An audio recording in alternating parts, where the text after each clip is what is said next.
하나님의 말씀 출애굽기 11장 1절에서 8절입니다.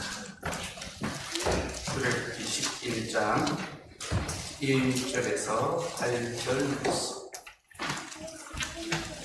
하나님께서 말씀하십니다. 하나님의 말씀을 들으십시오. 여호와께서 모세에게 이르시기를 내가 이제 한 가지 재앙을 바로와 애굽에 내린 후에야 그가 너희를 여기서 내보내리라. 그가 너희를 내보낼 때는 여기서 반드시 다 쫓아내리니 백성에게 말하여 사람들에게 각기 이웃들에게 은금 패물을 구하게 하라 하시더니 여호와께서 그 백성으로 애굽 사람의 은혜를 받게 하셨고 또 그 사람 모세는 애굽 땅에 있는 바로의 신하와 백성의 눈에 아주 위대하게 보였더라. 모세가 바로에게 이르되 여호와께서 이와 같이 말씀하시기를 밤중에 내가 애굽 가운데로 들어가리니 애굽 땅에 있는 모든 처음 난 것은 왕위에 앉아있는 바로의 장자로부터 맷돌 뒤에 있는 몸종의 장자와 모든 가축의 처음 난 것까지 죽으리니 애굽 온 땅에 전무후무한 큰 부르짖음이 있으리라. 그러나 이스라엘 자손에게는 사람에게나 짐승에게나 개 한 마리도 그 혀를 움직이지 아니하리니 여호와께서 애굽 사람과 이스라엘 사이를 구별하시는 줄을 너희가 알리라 하셨나니 왕의 이 모든 신하가 내게 내려와 내게 절하며 이르기를 너와 너를 따르는 온 백성은 나가라 한 후에야 내가 나가리라 하고 심히 노하여 바로에게서 나오니라. 아멘. 하나님 감사합니다. 오늘도 주께서 우리에게 하나님의 말씀을 들려주셨으니 이제 그 들려주신 말씀을 풀어주시옵고 이 말씀 속에 담긴 영생의 교훈을 그리고 깨닫게 하여 주옵소서. 예수 이름으로 기도드립니다. 오늘은 10번째 재앙에 관해서 설교하려 합니다. 10번째 재앙은 장자의 죽음이죠. 오늘 설교 내지는 첫째, 애굽은 하나님의 장자를 죽였습니다. 둘째, 하나님은 애굽의 장자를 죽이셨습니다. 두 가지를 살펴보면 원래는 세 번째 대지도 있었습니다. 하나님은 자신의 장자를 죽이셨습니다. 다음 주에 6월절과 함께 이 부분을 설명해 드리고요. 장자의 죽음, 장자의 재앙은 몇 차례 걸쳐서 좀 함께 복음의 핵심이기 때문에 좀 살펴보려고 합니다. 첫째, 애굽은 하나님의 장자를 죽였습니다. 10번째 재앙은 우리가 잘 알고 있듯이 장자의 재앙입니다. 하나님께서는 사람과 짐승을 망라하여 애굽의 모든 처음 난 것들을 다 죽이셨습니다. 곧 사람만이 아니라 그 짐승들까지 모든 처음 난 것들은 다 죽이셨습니다. 그럼 이 재앙은 앞서 있었던 어떤 재앙보다도 더욱 강력한 재앙입니다. 왜냐하면 앞서 있었던 재앙들은 사람을 직접 타격하신 것은 아닙니다. 그럼 앞에 있었던 9가지 재앙이 무엇을 보여줍니까? 그 재앙은 다 애굽 사람들이 섬기던 신들을 향한 심판이었습니다. 곧 하나님은 사람을 직접 심판하지 않고 그들이 섬겼던 그 신들을 심판하셨습니다. 그런데 이 10번째 재앙은요, 사람을 향한 직접적인 심판입니다. 애굽의 장자들, 사람을 죽이셨죠. 그리고 이것을 통하여 사람에게 있어서 가장 큰 우상이 무엇인지를 우리에게 보여주십니다. 여러분, 사람에게 있어서 가장 큰 우상은 바로 사람 그 자신입니다. 사람이 우상을 섬기지만요, 사실은 진짜 우상은 자기 자신입니다. 여러분, 하나님을 예배하는데 가장 큰 걸림돌이 무엇입니까? 상황과 형편과 어떤 일들입니까? 나를 힘들게 하는 어떤 대적입니까? 아닙니다, 여러분. 나 자신, 내가 가장 큰 걸림돌이 되고 가장 큰 방해가 됩니다. 하나님께서는 사람에게 있어서 무엇이 가장 큰 우상인지를 보여주셨습니다. 곧 사람에 있어서 사람, 또 자기 자신이 가장 큰 우상이며 하나님은 바로 그 우상을 치신 겁니다. 그게 10번째 재앙입니다. 그리고 여러분, 이 10번째 재앙은요, 이전의 재앙과는 다른 또 다른 차별점이 하나 있습니다. 4절 말씀 같이 읽읍시다. 시작. 모세가 바로에게 이르되 여호와께서 이와 같이 말씀하시기를 밤중에 내가 애굽 가운데로 가리니. 여기 보면요, 하나님께서 밤중에 내가 애굽 가운데로 들어가리니 라고 하십니다. 자신이 직접 애굽으로 들어가시겠다 말씀하셨죠. 여러분, 그동안 하나님이 애굽을 심판하실 때 자신이 직접 심판하는 것이 아니라 자신의 대리자인 모세를 통해서 심판하셨습니다. 모세를 통하여 말씀하게 하시고, 모세를 통하여 지팡이를 들게 하시고, 치게 하셨습니다. 그러니까 모세를 통하여 그 모든 일들을 행하셨는데, 이제 마지막 10번째 재앙은 하나님께서 직접 들어가셔서 심판을 행하십니다. 곧 이 10번째 심판은 앞서 있었던 9가지 심판과는 비교할 수 없을 정도로 큰 두려움의 심판이라는 것을 우리에게 보여줍니다. 하나님께서는 가장 강력한 심판으로 애국을 징벌하시기로 작정하셨습니다. 근데 여러분, 여기서 들어간다라고 하는 이 단어는요, 들어간다라는 의미만 있는 것이 아니라 나간다라는 그런 뜻도 있습니다. 그래서 하나님이 내가 들어가겠다라는 말 속에는요, 그가 들어가시고 또 나오신다, 그런 의미가 있습니다. 특별히 이 단어는 이스라엘 백성들의 그 출애굽 사건에 사용이 됩니다. 하나님께서 이스라엘을 애굽에서 인도하여 내셨다, 인도해 내셨다 할 때 바로 그 단어가 바로 이 나간다, 들어간다라는 단어입니다. 그래서 여러분, 하나님이 내가 직접 들어가겠다라는 이 말 속에 무슨 약속이 담겨져 있습니까? 하나님이 친히 대적에게로 들어가서 그들을 징벌하시고 내가 내 백성을 거기로부터 구출해내겠다. 내가 너희 가운데 들어가서 너희를 심판하고 내 백성을 구출해내겠다. 바로 그 약속이 이 안에 담겨져 있는 겁니다. 사랑하는 여러분, 우리 하나님께서는 멀리서 우리의 삶을 지켜보는 것이 아니라 우리 가까이 오십니다. 우리의 삶의 자리로 들어오십니다. 그리고 우리를 거기로부터, 그 고통과 비참의 삶의 문제로부터 우리를 구원해 주십니다. 이것이 하나님이 들어오신다라는 그 말씀 속에 있는 약속입니다. 특별히 여러분, 이 말씀은 우리에게 성육식 사건의 예표가 됩니다. 예수님께서 육신으로 이 땅에 오시는 그 사건의 예표가 바로 하나님이 애굽 가운데로 들어가신다라는 그 말씀 속에 담겨져 있습니다. 여러분, 성육신 사건이 무엇을 의미합니까? 이것은 단순히 하나님이 육신이 되셨다라는 것을 가리키는 것이 아닙니다. 성육신 사건은 하나님께서 우리 가운데 육신으로 오셨고 이를 통하여 우리의 대적인 사단을 징벌하셨으며 그리고 우리를 그의 지배로부터 구원해내시는 것. 이것이 바로 성육신의 교리 안에 담긴 복음의 약속입니다.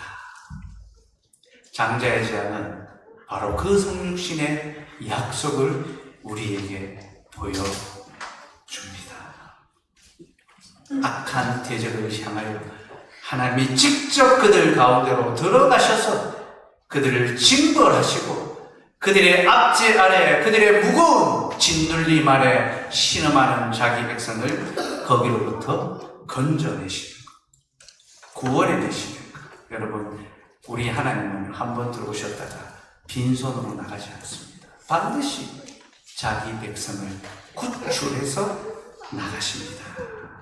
그러니 여러분, 우리의 삶에 찾아오신 주님이 우리의 삶의 모든 고통과 비참을 해결하시고 우리를 생명과 영생의 삶으로 이끌어 가신다, 인도해 가신다. 그 약속을 믿고 여러분, 어떠한 어려움 중에도 소망을 잃어버리지 말고 하나님의 그 약속을 기다릴 수 있기를 소망합니다. 그리고 여러분, 하나님께서 애굽의 모든 장자를 죽이신 이유가 있죠.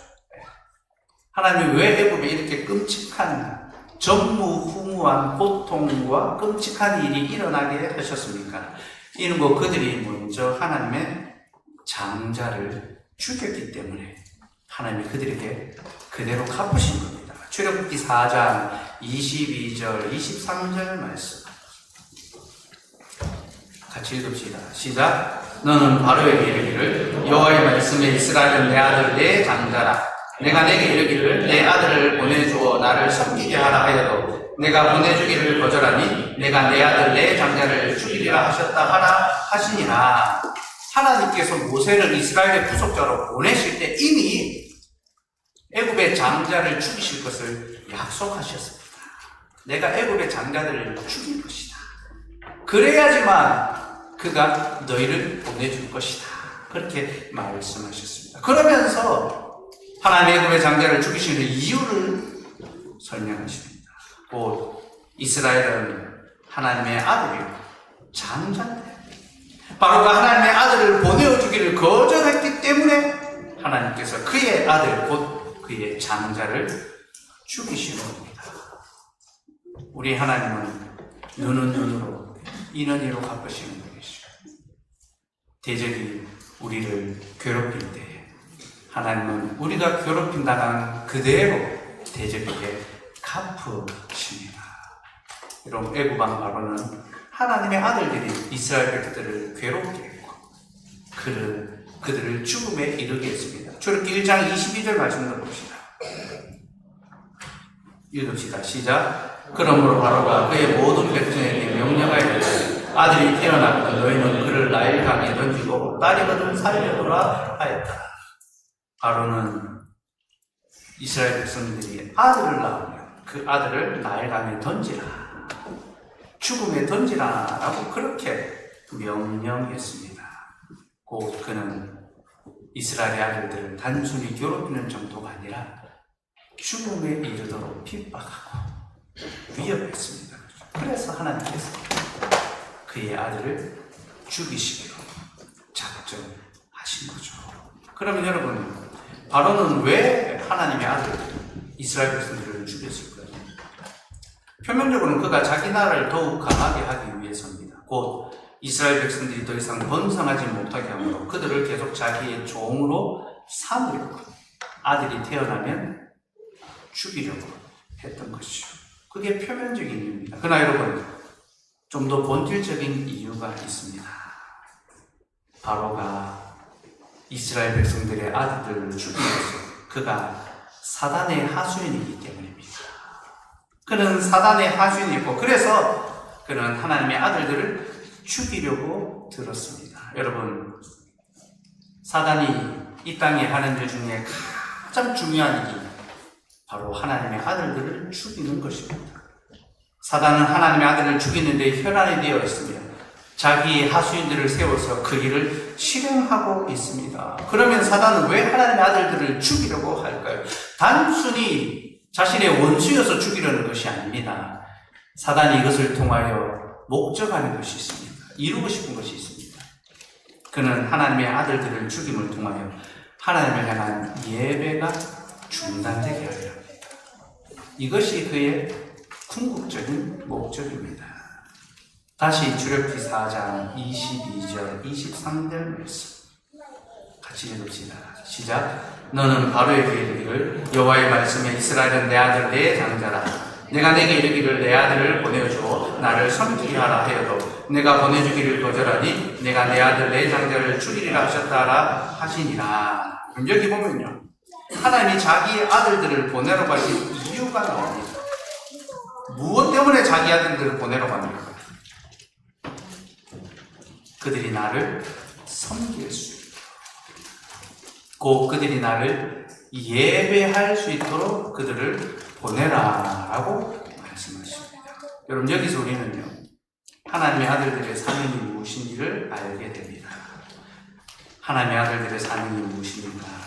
하나님을 섬기며 그를 예배하는 것입니다.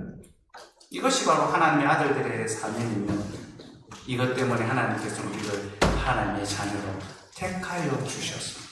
곧 우리가 잘 먹고 잘 살라고 우리를 하나님의 자녀로 택하신 것이 아니라 우리가 하나님을 예배하며 이 땅 가운데 하나님을 향한 예배가 끊어지지 않게 하기 위해서 하나님은 모든 시대 가운데 자신의 백성을 택하시고 보존해 주시는 겁니다. 이게 바로 하나님의 아들들의 사명이에요. 하나님 우리를 그 자녀로 부르신 이유입니다. 근데 여러분, 바로 그 일에 사단은 가장 강력한 대적입니다. 사단의 목적이 무엇입니까? 사단의 영광이 하나님께로 돌아가는 것이 아니라 자기에게로 돌아오기를 바라고 있습니다. 그래서 그는 어떻게 해서든지 이 땅의 예배가 그치고 모든 사람들이 자기를 위하여 살아갈 수 있게 만듭니다. 그게 사단의 계략입니다. 그래서 그가 하나님의 아들들을 죽이려고 드는 겁니다. 하나님의 아들 자체가 없으면 하나님 향한 예배를 드릴 수 없기 때문에 그 예배가 중단되게 하기 위해서 그는 하나님의 아들들을 공격하고 핍박하고 죽이려는 것입니다. 이것이 역사 가운데 끊임없이 사단이 믿음의 백성들을 공격하고 대적하는 바로 그 목적입니다. 그리고 그는 처음부터 이렇게 활동했습니다. 여러분, 에덴의 동산에서 첫사람 아담이 범죄할 때 이 범죄로 말미암아 그는 더 이상 하나님을 예배할 수 없게 되었습니다. 사단은 처음부터 하나님의 예배를 방해하고 하나님의 예배가 중단되게 했죠. 그래서 네가 따먹으면 하나님처럼 된다죠. 하나님처럼 된다는 것이 무엇입니까? 하나님처럼 능력이 많아진다는 것이 아니라 이제 네가 하나님을 예배하지 말고 너 자신을 예배하며 살아라. 하나님 향한 예배가 중단되게 하는 것입니다. 그리고 성경은 그가 처음부터 살인한 자다, 곧 하나님의 아들을 죽인 자다라고 우리에게 가르쳐줍니다. 요한복음 8장 44절 말씀 같이 읽읍시다. 시작. 그는 처음부터 살인한 자, 진리가 그 속에 없으므로 진리에 서지 못하고 거짓을 말할 때마다 제 것으로 말하는 이는 그가 거짓말쟁이요 거짓의 아비가 되었습니다. 여러분, 사단은 처음부터 살인한 자입니다. 그가 무엇에 살인한 자입니까?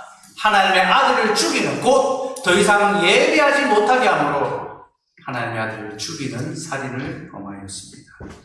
그 속에는 진리가 없습니다. 그래서 그는 거짓을 말합니다.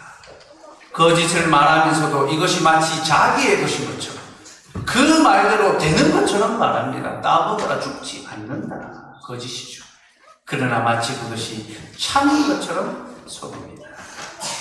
그렇게 여러분, 사단은 첫사람 아담, 곧 하나님의 첫 번째 장자 아닙니까? 아담이 그 아담을 죽였으며 또 계속해서 하나님의 장자를 죽여왔고 역사 속에 죽여왔고 그리고 지금도 여전히 하나님의 장자를 죽이고 있습니다. 그가 무슨 방법으로 죽입니까? 거짓의 영으로 하나님을 예배하는 것을 방해하고 우리로 하여금 하나님을 예배하는 것을 멈추게 하는 것으로 우리를 죽이게 하고 있습니다. 여러분, 하나님의 아들들은 예배가 존재의 목적이기 때문에 그 예배를 그칠 때 우리는 우리의 영혼이 죽는다는 것을 알아야 합니다. 사단은 바로 그 일에 지금도 하나님의 아들을 죽이기 위해서 온갖 수법을 다 동원하고 있습니다. 그가 사용하는 수법이 무엇입니까? 여러분, 사단은 우리에게 직접적으로 예배를 멈추라고 말하진 않습니다. 야, 예배 드리지 마! 그렇게 말하지 않습니다. 다만 그는 우리에게 예배보다 더 중요하고 급한 일이 있다고 말할 따름입니다. 더 중요한 게 있다. 그것을 먼저 해라. 10가지 재앙에서도 이러한 모습이 잘 드러납니다. 하나님께서 바로에게 심판하고 징계하실 때 바로는 끊임없이 모세를 향하여 타협안을 제시합니다. 처음에 그는 이스라엘 백성들에게 멀리 가지 말고 이 땅에서 예배를 드리라고 합니다. 8장 25절 말씀.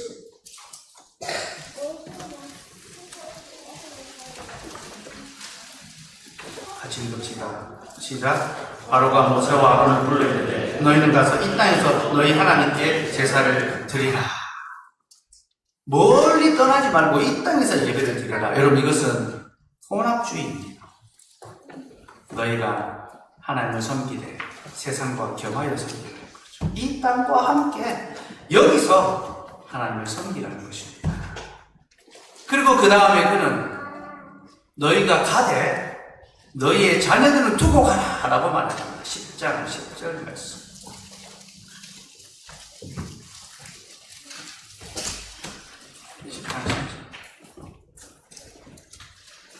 같이 읽읍시다. 시작. 바로가 그들에게 이르되 내가 너희와 너희의 어린아이들을 보내면 여호와가 너희와 함께한 것 같으리라. 보라, 그것이 너희는 나쁜 것이니라.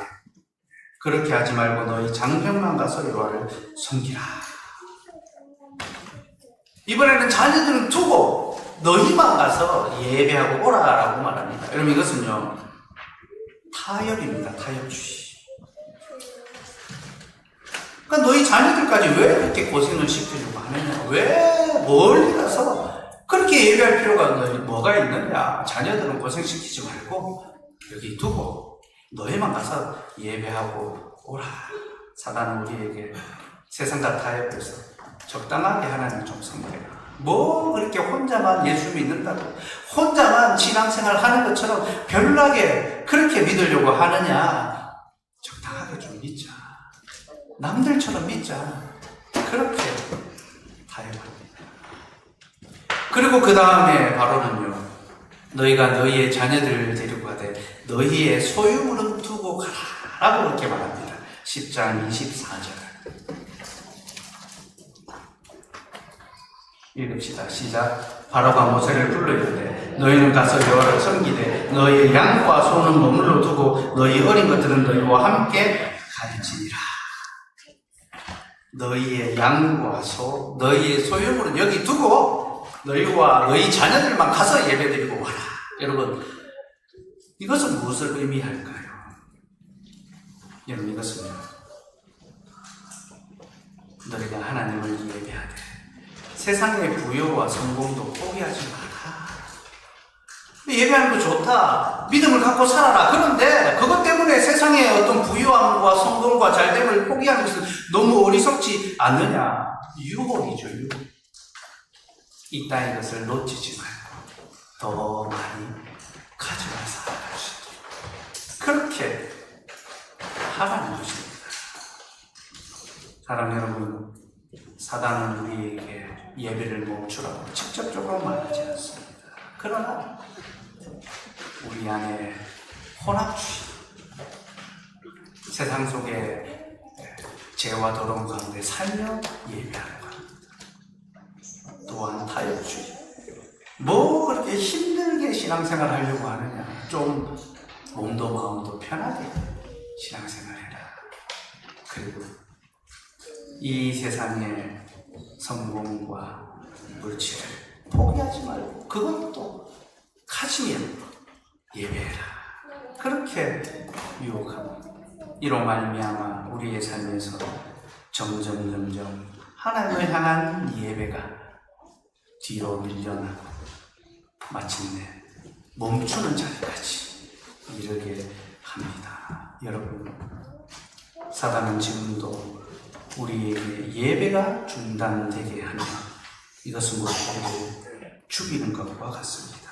여러분, 하나님의 자녀들에게 예배가 중단되는 것이 죽음이라는 사실을 기억하시기 바랍니다. 그러니 이 모든 사단의 방해를 이기고 어떠한 상황 속에서도 하나님을 예배하며 살아가는 저와 여러분 되기를 소망합니다. 둘째, 하나님은 애굽의 장자를 죽이셨습니다. 네, 계속 말씀을 드렸는데요. 하나님께서 애굽의 장자들을 죽이신 것은 그들이 먼저 하나님의 장자를 죽였기 때문이죠. 그래서 이 심판은 그들에게 가혹한 벌이 아니라 당연한 벌입니다. 여러분, 범죄한 자들, 행악한 자들은 다 자신의 죄에 대한 합당한 심판을 받게 될 것입니다. 우리 하나님께서 마지막 날에 영원한 심판을 하실 때 누구도 그 심판을 억울하다라고 말할 자가 없습니다. 그들은 다 자기의 죄로 말미암아 죽게 될 것입니다. 이것이 장자의 재앙이 보여주는 경고입니다. 그러니 우리는 그 영원한 심판에 이르기 전에 하나님의 은혜로 나오며 돌이킬 수 있어야 되겠죠. 이것이 장자의 재앙을 통하여 우리가 받아야 될 복음의 교훈인데요. 근데 이 내용은 우리가 다음 주에 좀 더 살펴보기로 하고요. 오늘은 다른 하나를 먼저 살펴볼 것이 있습니다. 본문 다시 2절 3절 말씀, 2절 3절 같이 한번 읽읍시다. 시작. 백성에게 말하여 사람들에게 각기 이웃들에게 은금 패물을 구하게 하라 하시더니 여호와께서 그 백성으로 애국 사람의 은혜를 받게 하셨고 또 그 사람 모세는 애국 땅에 있는 바로의 신하와 백성의 눈에 아주 위대하게 보였더라. 장자의 재앙을 내리시면서 하나님께서는 이스라엘 백성들로 하여금 애국 사람들에게 은금 패물을 구하게 하셨습니다. 그럼 이 내용은 약간 이상한 뜬금없는 얘기처럼 보입니다. 아니 장자의 재앙에 대해서 말씀하시다가 왜 갑자기 은금 패물을 구하라고 하실까? 필요 없는 말이 들어가 있는 것처럼 그렇게 느껴집니다. 하나 여러분, 이 내용은 필요 없는 내용이 아니라 반드시 꼭 들어가야 될 그런 내용입니다. 하나님께서는 이스라엘 백성들에게 애국 사람들로부터 은금 패물, 재물을 구하게 하시는데요. 여기서 구한다라는 단어는 요구한다, 청구한다라는 그런 뜻이었습니다. 곧 내가 받아야 될 정당한 몫을 청구하고 요구한다, 그런 뜻이죠. 그러니 여러분, 하나님께서 이스라엘 백성들로 하여금 애국 사람들에게 은금 패물을 요구하게 하신 이유가 무엇입니까? 이는 곧 이것이 그들이 받아야 될 정당한 몫이기 때문입니다. 여러분, 이스라엘 백성은 애굽에서 종으로 일했죠. 그들은 열심히 수고했습니다. 그들은 애굽 사람들의 집을 짓고 그들의 땅을 농사 지었습니다. 그런데 그렇게 열심히 수고한 그들에게 주어진 것이 무엇입니까? 아무것도 주어지지 않았어요. 그 대가가 아무것도 주어지지 않고 오히려 더 큰 수고와 고됨과 노열이 그들에게 주어졌을 따름입니다. 여러분, 애국 사람들은 이스라엘 백성들을 착취했습니다. 마땅히 그들의 수고에 대한 대가를 주지 아니하며 그들의 노동력을 착취하고 그들을 더욱더 괴롭게 했습니다. 그리고 여러분, 이것이 바로 세상이 작동되는 원리입니다. 세상은 정직한 자들의 수고에 대해서 정당한 대가를 주지 않으려고 합니다. 착취하고 속이고 강탈하고 가진 자들이 없는 자들을 더욱더 압제하는 것이 세상의 방식이죠. 또한 세상은 정직한 자들을 조롱합니다.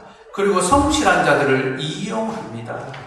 믿음 있는 자들이 성실하게 주어진 직무를 잘 감당하면 세상은 더욱더 이것을 이용해서 더 많은 짐을 지어주고 더 많이 수고하고 정직하게 살아가는, 그로 말미암아 손해를 입게 합니다. 여러분, 세상은 그렇게 믿는 자들에게 손해와 고통과 괴로움을 더해줍니다. 그런데 여러분, 우리 하나님께서 어떻게 해주십니까? 자기 백성의 그 모든 수고에 하나님은 정당한 값을 지불해 주시고 정직하게 믿음으로 살아간 자들의 수고를 인정해 주신 겁니다. 이것이 바로 이스라엘 백성들로 하여금 애국 사람들에게 죄물을 취하게 하신 겁니다. 곧 내 백성의 수고가 헛되지 아니하며 내가 그들의 수고에 합당한 열매를 줄 것이다. 그게 하나님의 약속이고요. 여기서 구한다라는 단어는요, 전쟁적 의미가 있습니다. 곧 전쟁에서 승리한 자가 전리품을 취할 때 그 물질을 취한 것처럼 하나님께서 이스라엘 백성들로 하여금 애굽을 이기게 하시고 그 애굽의 보화를 가질 수 있도록, 취할 수 있도록 은혜를 베푸신다. 이게 바로 10번째 재앙, 곧 하나님이 애굽의 장자들을 치심으로 말미암아 그들이 이스라엘 백성들을 두려워하게 만들고 그들이 요구하는 것을 내어줄 수밖에 없도록 하나님께서 역사하셨고, 이를 통해 하나님은 자기 백성의 수고가 결코 헛되지 않고 위로해 주시고 열매를 베풀어 주셨다라는 것입니다. 그게 바로 이 말씀 속에 담겨있는 하나님의 약속이고요. 그리고 이 약속은요, 하나님이 아브라함과 언약을 맺을 때부터 주셨던 약속입니다. 창세기 15장 13절에서 14절 말씀 같이 읽읍시다. 시작. 여호와께서 아브라함에게 이르시되 너는 반드시 알라. 내 자손이 이방에서 객이 되어 그들을 섬기겠고 그들은 400년 동안 내 자손을 괴롭히리니 그들이 섬기는 나라를 내가 징벌할지며 그 후에 내 자손이 큰 재물을 이끌고 나오리라. 여러분, 하나님께서는요 아브라함과 언약을 맺으실 때 그의 자손이 이방 땅에서 객이 되고 그들을 섬기게 될 것이다 라고 말씀하셨습니다. 그 말씀처럼 이스라엘 백성들은 400년 동안 괴롭힘을 당했습니다. 그러나 여러분, 그 뒤에 약속이 무엇입니까? 하나님은 그 섬기는 나라를 징벌할 것이며 그 후에 그 자손이 큰 재물을 이끌고 거기서 나오게 될 것을 약속해 주셨습니다. 그리고 이제 때가 되면 그 약속하신 것을 실행해 주시고 이스라엘 백성과 하여금 애굽의 많은 재물을 갖고 그 땅에서 나올 수 있도록 은혜를 베풀어 주신 것입니다.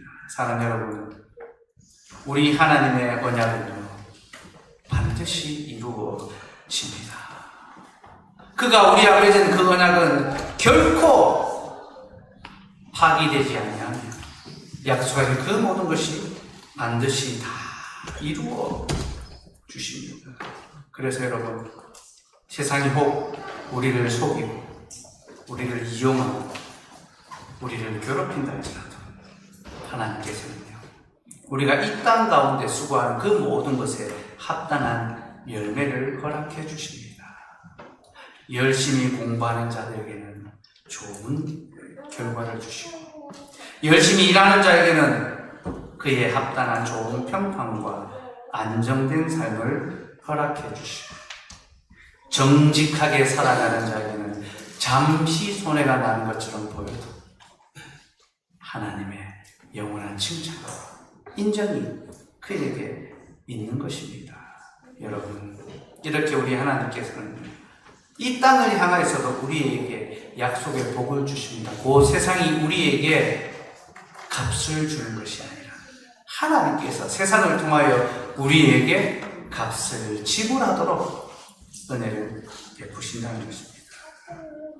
그러니 여러분, 이 땅의 삶이 곤고하고 때로는 비참하고 때로는 사람들이 나를 이용한 것처럼 보인다 하더라도 우리의 수고에 하나님의 위로와 보상이 있다는 것을 기억하고 성실하고 정직하게 도둑질하지 아니하고 진실하게 수고하며 땀 흘려 살아갑시다. 그러면 주께서 반드시 우리의 수고에 정당한 소득을 열매를 허락해 주실 것입니다. 근데 여러분, 우리는 하나님께서 우리의 수고에 합당한 열매를 주신다는 그것을 아는 것에만 멈추어서는 안 됩니다. 우리는 여기서 한 걸음 더 나아가 우리에게 주시는 이 수고의 열매가 무엇을 위한 것인지 그 목적도 알아야 합니다. 여러분, 하나님께서 우리에게 수고의 열매를 주시는 이유가 무엇일까요? 우리에게 직장을 주시고 일터를 주시고 생업을 주시고 우리가 열심히 수고할 때에 그에 합당한 소득과 열매를 주시는 이유가 무엇일까요? 이는 그 열매로 말미암아 우리가 하나님을 예배할 수 있게 하기 위해서입니다. 출애굽기 35장 4절에서 6절 말씀. 오늘 본문에서는 하나님께서 이스라엘 백성들에게 재물을 구하라, 재물을 갖고 나가는 그 말씀만 주셨는데요. 35장에 가면요, 그 재물을 언제 어떻게 써야 되는지 그 사용법을 가르쳐 주십니다. 출애굽기 35장 4절에서 6절 말씀까지 읽읍시다. 시작. 모세가 이스라엘 자손의 온 회중에게 말하이르되 여호와께서 명령하신 일이 이러하리라. 이러시기를 너희의 소유 중에 너희는 여호와께 드릴 것을 택하되 마음에 원하는 자는 누구든지 그것을 가져다가 여호와께 드릴지니 곧 금과 은과 녹과 청색, 자색, 홍색 실과 가는 배실과 염소 털과 그 뒤에도 쭉 폐물이 나옵니다. 여러분, 이스라엘 백성은 종에서 나왔습니다. 종들이 가진 것이 무엇이 있습니까? 곧 그들이 나올 때 하나님이 그들에게 애굽의 은금 패물 온갖 좋은 것들을 주셨기 때문에 그들이 그것을 가지고 나갈 수 있었죠. 그리고 하나님께서는 그것을 가지고 여호와를 위하여 드리라고 합니다. 특별히 이 요구는요, 성막을 건설하는데 드려야 될 재료입니다. 곧 하나님의 집을 지을 때 거기 필요한 물질을 드리라는 거죠. 하나님의 명령에 이스라엘 백성들이 순종했습니다. 36장 6절에서 7절. 5절부터 7절까지 읽읍시다. 시작. 모세에게 말하 이르되 백성이 너무 많이 가져오므로 여호와께서 명령하신 일에 쓰기에 남음이 있나이다. 모세가 명령을 내리매 그들이 진중에 공포하이르되 남녀를 막론하고 성소에 드릴 예물을 다시 만들지 말라 하며 백성이 가져오기를 그치니 있는 재료가 모든 일을 하기에 넉넉하여 남음이 있었더라. 하나님의 집을 위하여 너희의 가진 것을 내어놓으라 하니까 백성들이 너무 많이 가지고 왔어요. 이게 넘쳐난 것입니다. 그래서 그 일 맡은 자들이 모세에게 백성들이 지금 너무 많이 가지고 옵니다. 이제 그만 가지고 오도록 말씀해 주십시오. 그래서 모세가 이제 그만 가지고 오라. 하나님의 일을 함에 있어서 남음이 있다. 넉넉함이 있다. 그렇게 명령했습니다. 사랑하는 여러분, 이스라엘 백성들은 하나님께서 주신 것으로 하나님의 집을 세우는데 열심을 내었습니다.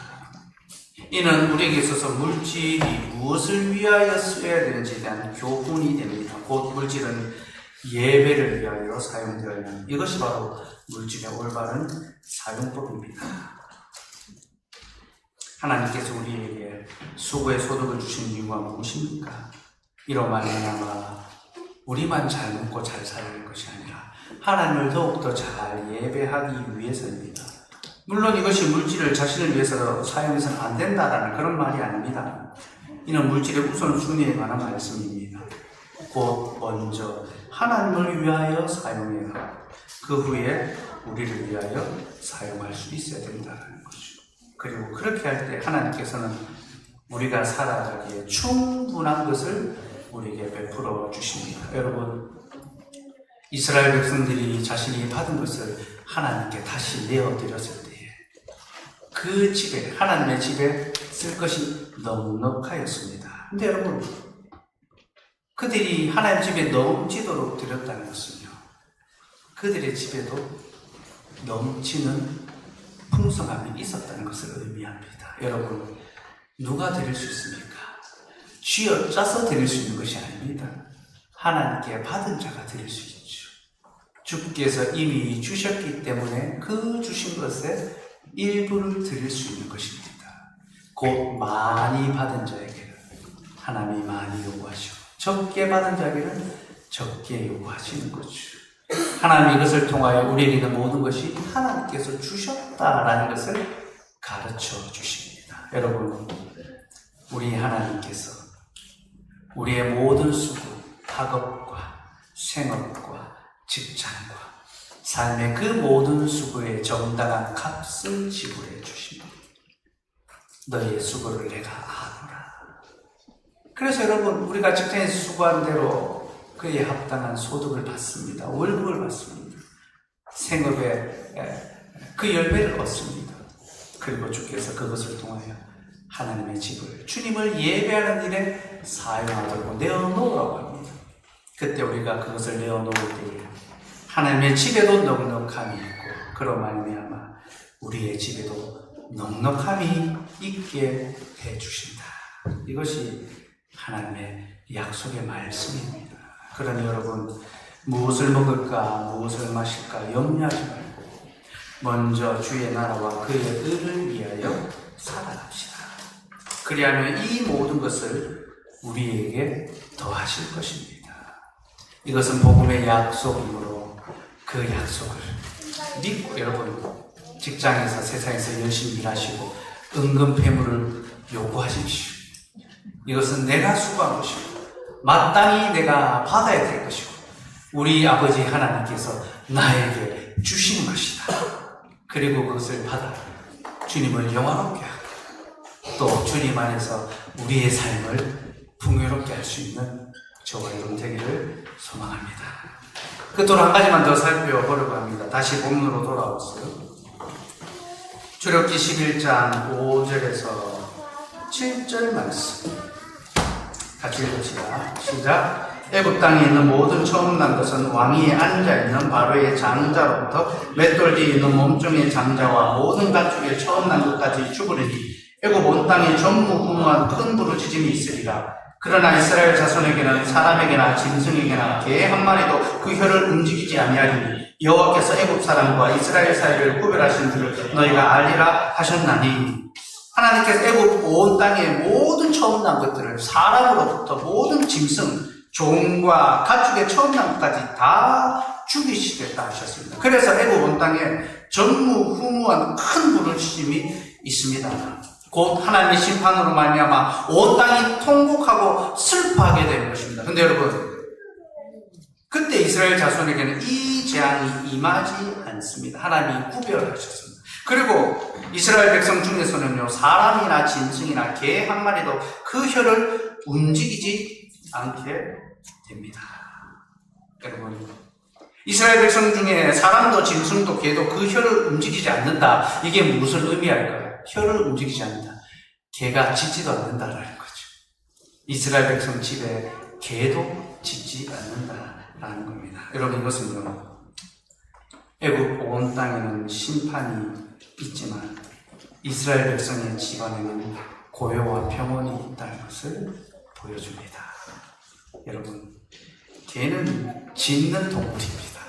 작은 일이 하나 있어도 짖습니다. 약간의 불안감과 또 특이사항을 발견하면요, 개는 열심히 짖습니다. 그게 개입니다. 그죠? 근데 개가 짖지 않는다는 것이 무엇을 의미합니까? 곧 그 집안에는 완전한 평안이 있다.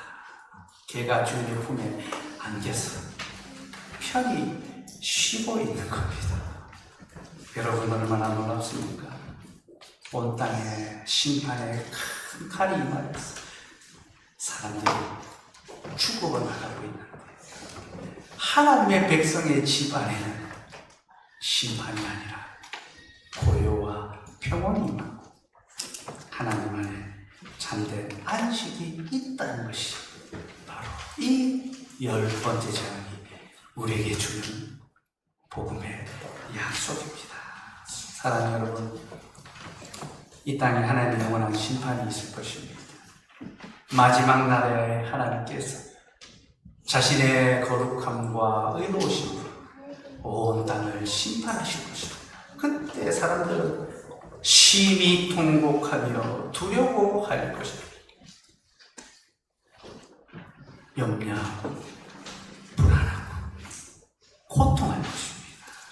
그러나 여러분, 바로 그때 온 땅이 두려워하고 통곡하는 바로 그때 하나님의 백성들은 고요함과 평온함으로 안식할 것입니다. 그들에게는 하나님의 심판이 아니라 구원이 임하며 그들은 하나님의 품 안에서 영원한 안식과 참된 평안을 누리게 될 것입니다. 여러분, 이것이 바로 하나님의 아들들이 누리는 구원의 기쁨입니다. 우리가 누리게 되는 이 평안의 실체가 무엇인지는 다음 주에 살펴보겠습니다. 나 여러분, 이 땅에 재난과 난리와 심판이 있을 그때 우리에게는 고요와 평온이 있다는 것을 기억하시기 바랍니다.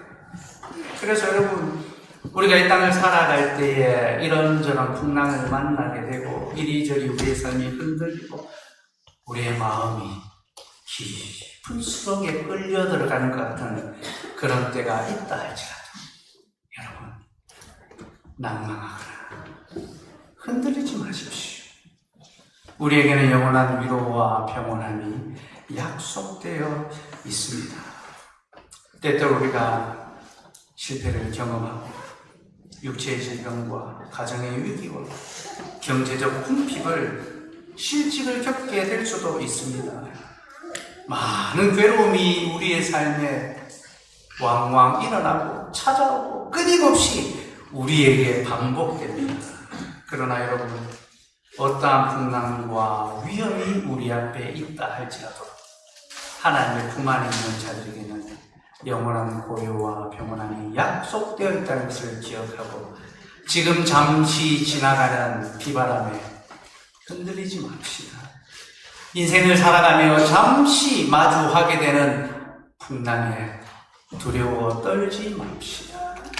온 땅에 애곡함이 있다 할지라도 하나님의 집에 있는 백성들에게는 그 개도 짖지 아니하고 평온함을 얻는 것처럼 주의 품에서 잠든 안식과 기쁨을 누리는 저와 여러분의 삶이 되기를 바라고 그 영원한 안식의 집이 바로 이 교회고 예배의 자리입니다. 그러니 여러분 풍랑이는 세상에서 이리저리 떨려 다니시다가 주일마다 이 안식의 집으로 나오셔서 여기서 우리의 모든 수고하고 무거운 짐을 다 내려놓고 주님이 주시는 잠든 위로와 평안 그 복음의 말씀을 듣고 쉼을 얻을 수 있는 기쁨을 누릴 수 있는 저와 여러분 되기를 간절히 소망합니다.